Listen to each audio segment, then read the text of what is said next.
जाई पागल खाना कि रबिया रे जाई पागल खाना।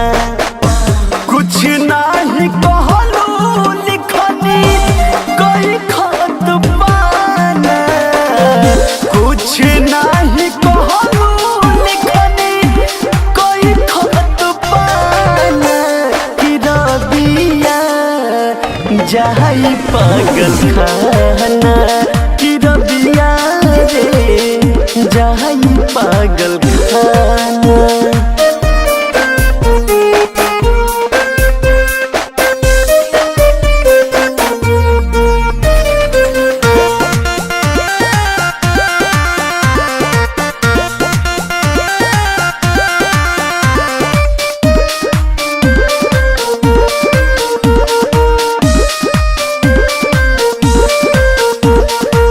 दिल में दे देलू ऐसन जखम हो, भरे खाती नाही मिले मरहम हो।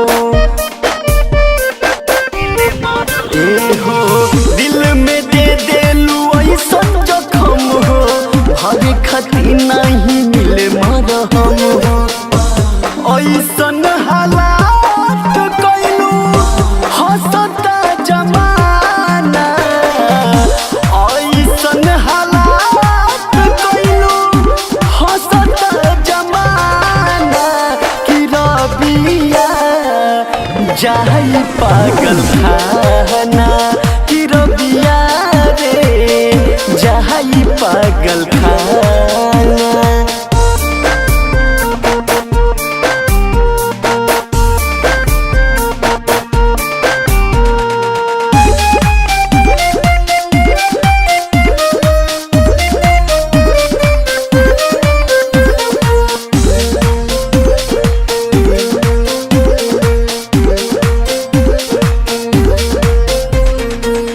एक बड़ाई के कोई लहना बात हो, आखिरी बाई मिलन मुलाकात हो।